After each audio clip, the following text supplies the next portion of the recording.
사무엘서 묵상 일기 24번째. 우리가 눈을 떠야 주님이 일하십니다. 사무엘상 3장 1절로 2절. 어린 사무엘이 엘리 곁에서 주님을 섬기고 있을 때이다. 그때에는 주님께서 말씀을 해주시는 일이 드물었고 환상도 자주 나타나지 않았다. 어느 날 밤 엘리가 잠자리에 누워 있을 때였다. 그는 이미 눈이 어두워져서 잘 볼 수가 없었다.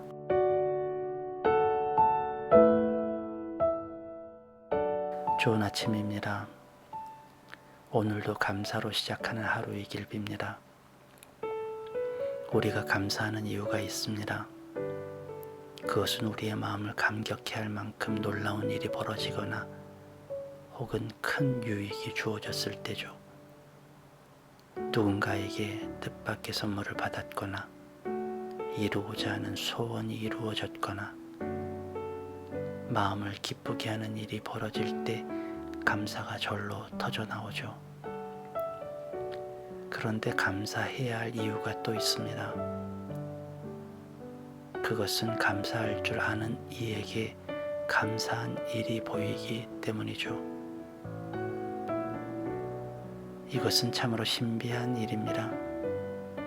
누군가에게는 놀라운 일이, 누군가에게는 평범한 일이 되고, 누군가에게는 벅찬 감격이, 누군가에게는 그저 그런 일이 되죠. 좋은 일이 있어도, 기쁘고 가슴 뛰는 일이 있어도 그것을 감사로 여기지 않는 이들에게는 아무 일도 아닙니다. 그러니까 감사할 줄 모르는 이에게는 감사한 일이 주어져도 감사한 일이 아닌 것이 되는 거죠. 말이 좀 복잡한가요? 아무튼 감사한 일은 감사하는 자에게만 보입니다. 고기도 먹어본 사람이 맛을 안다고 하죠. 좀 이상한 비유인가요? 그래서 우리는 감사할 줄 알아야 합니다. 감사한 일을 알아보기 위해서죠. 다시 말씀드립니다. 감사할 줄 아는 자에게 감사한 일들이 찾아옵니다.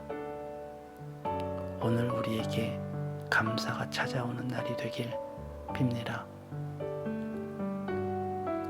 우리가 읽고 있는 사무엘상의 초반 배경은 구약의 사사 시대입니다.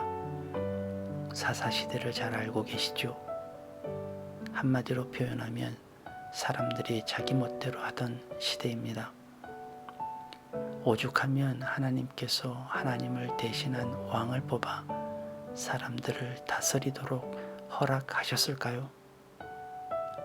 사사 시대를 설명할 때 신학자들은 반복되는 서클, 그러니까 다람쥐 쳇바퀴 돌듯 하는 그런 그림으로 설명합니다.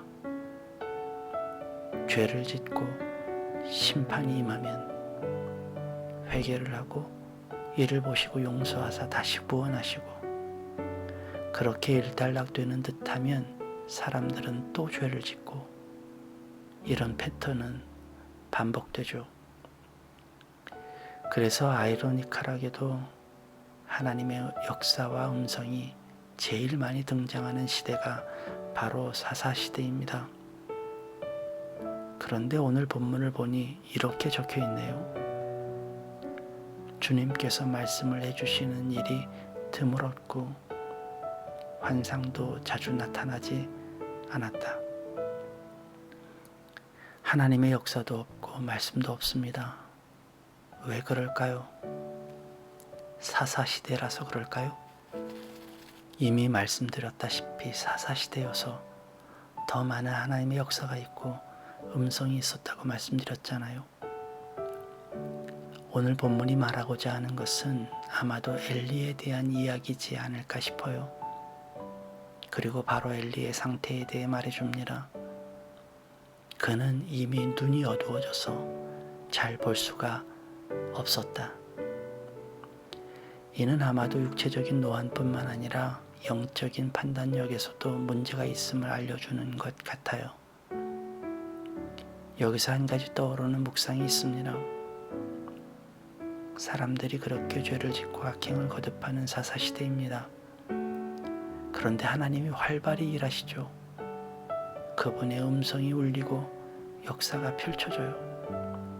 어느 시대보다 빠른 주님의 응답과 어느 시대보다 강한 주님의 능력이 드러납니다. 이는 죄가 많은 세상이어서가 아니에요. 이는 울부짖음 때문이 아닙니다. 그분의 일을 할 사람, 곧 사사가 있었기 때문이에요. 그러니까 하나님의 음성이 없었던 이유는 엘리가 사사의 역할을 하지 못했기 때문입니다.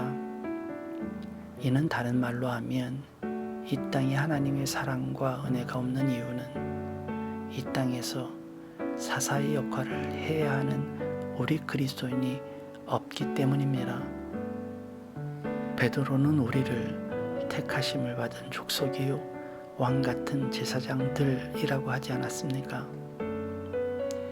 그 제사장들이 눈이 어두워졌어요. 자신의 이익에, 개인주의에, 정파에 눈이 멀었어요. 하나님의 은혜가, 축복이 우리를 통해 흐르지 않아요. 우리가 눈을 떠야 합니다. 그래야 주님이 우리를 통해 일하십니다. 주어진 감사를 볼 줄 알아야 하고 축복이 무엇인지 느낄 줄 알아야 합니다. 은혜가 흐르는 것을 누릴 줄 알아야 하고 사랑이 모든 것을 덮는다는 사실을 믿어야 합니다. 오늘도 제사장으로 서는 여러분을 축복합니다. 우리가 서 있는 자리에서 우리를 통해 주님의 사랑과 은혜가 일하는 기적이 일어나길 빕니다.